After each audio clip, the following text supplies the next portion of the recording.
We head over to the Mountain West. We have Boise State, a 2.5-point road favorite. Most of these are at neutral sites. This one is not. We have Boise State 2.5-point road favorite at UNLV, and this game carries an over-under of 58.5 points. It kicks off at 3 p.m. Eastern on Fox. It's played at Allegiant Stadium.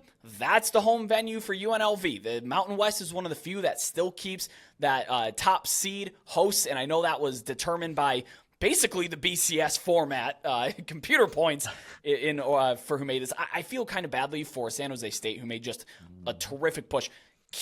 Put a pin in San Jose State for bowl season. That is a team that I will be either taking or laying points with. I will absolutely be betting San Jose State, to a certain point situationally. Either way, Boise State, interesting story. They fired Andy Avalos earlier this year, and they're still in the conference championship. I feel like that doesn't happen too often. It seems like this team is pretty excited about their interim as well. They're playing really well under him lately. And if you look at Boise State's record and you just see the 7-5, you're like, probably not that great of a season, but honestly, that record is really misleading. They truly were one of the unluckiest teams in the country. They had a blocked field goal for a touchdown, a Hail Mary, walk-off field goals, just a litany of bizarre endings for this team that ended up pushing them to 7-5. We're like, really, just one or two of those flip around. You're talking about 9-3, 8-4. That's a much better season, perception-wise. If you're looking at UNLV, they misstepped last week. They got beat pretty good by San Jose State before they closed that gap late in the game. But again, San Jose State playing really good football right now. UNLV's coaching staff is at the center of pretty much every opening across the country, be it coordinator or even head coach. Barry Odom and Brennan Marion are particularly under the we're going to take your coach watch potentially. And I like this coaching staff a lot. But a bunch of them are just on the precipice being hired away, and like they've never been in this position before. They have not been to the conference championship very often, ever before. They were 2-win team last year, I think. Boise State, on the other hand, they've been here a lot. This is comfortable for them, even on the road. Controlled environment. It is UNLV's home, but it's a pro stadium. So it's essentially a neutral. If you aside from the travel advantage that UNLV would have there. My biggest question here in the game, can UNLV take advantage of Boise State's pass defense that's outside the top 120-plus yard passes this season, particularly early? If they can get on them, they can roll that momentum into a conference championship. But to be honest, on this side of three, I think I lean Boise State. They have the best weapon in the game in Ashton Jeanty. He was the Mountain West Player of the Year, Offensive Player of the Year. And plus, George Halani's back and healthy. The run game has just been dominant. 250 yards per game in their last three outings. UNLV's defense has actually given up over 230 yards per game on the ground in their last three, including 344 yards to Air Force.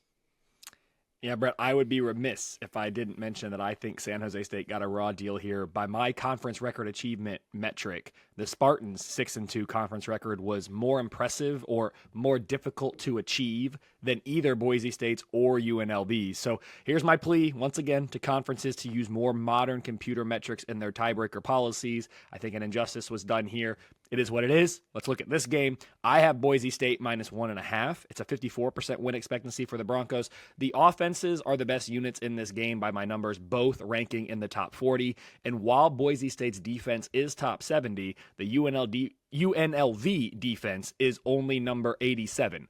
I expect the Broncos' ability to take advantage on that side of the ball to be the difference in this one, even though it is at UNLV. I think I saw something about ticket sales. Potentially there's more Boise State fans that are going to be at this game than UNLV fans. I think I saw that on X as I was scrolling. Take it for what it's worth. I don't know what the source was, but I have a 2.5 point home field baked in for UNLV, right? And that's how I get Boise only minus 1.5. So my point in saying it was, if we don't have that full home field advantage for UNLV, I'm probably a little bit closer to either where Vegas is and or Brett where your lean is in this game. Bottom line, I've got Boise State by the model minus 1.5, 46% chance that UNLV earns its first conference championship win. Brett, here it is, since winning the Big West title in 1994. So yes, it's been a minute, and they were in the Big West at that time. I thought you said Big Ten West at first, and I was like, holy cow, that is a piece of history. The Big West, I love it, though. I love it. That's awesome.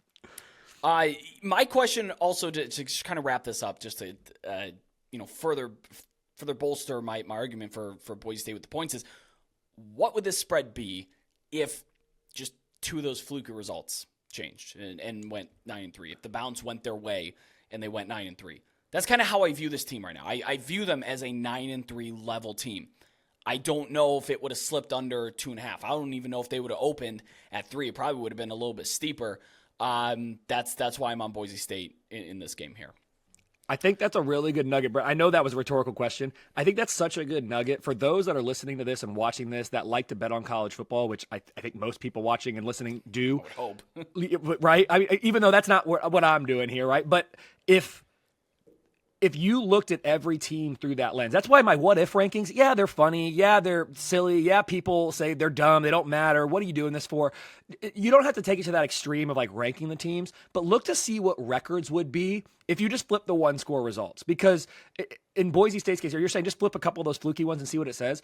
If you're betting on teams and you're trying to power rate teams, look to see what it would be if you flipped those things. And maybe you don't have to flip them all the way. Just, make it 50-50. So, hey, instead of we're -4, just make it even. Just pull it back to even or make it -2 or whatever it is. Just see what it is in that and then ask yourself, how would the market be set here? How would people react to this? Because so often, with such a small sample size of only 12 games, record can be such a misleading, quote, stat. It's not really a stat, but record can be misleading. And when we power rate teams, that's why we don't look at records. And Vegas doesn't either. So, Brett, I think you're spot on there. I would encourage anyone who's seriously betting college football, if you're not already, look at these one-score games, flip a couple around, and see how much, if at all, does that change my perception of this team? Because that could be the difference between winning and losing, bets on a regular basis. Yeah, and Boise State's an easy one because you look at their 4 one-score losses, and 3 of those one-score losses were truly one ridiculous play. To just take 2 of those, take half of it, right? Like you said, regress it to the mean. If you have a 50-50 expected outcome of something, flip the coin enough times, you're going to get 50%. That's why I'm taking 2 away and not saying, well, this team could be 11-1. Like, no, let's just flip the Hail Mary, let's flip the block field goal and say, okay, they're 9-3. I think the spread would be a little bit different here in this game.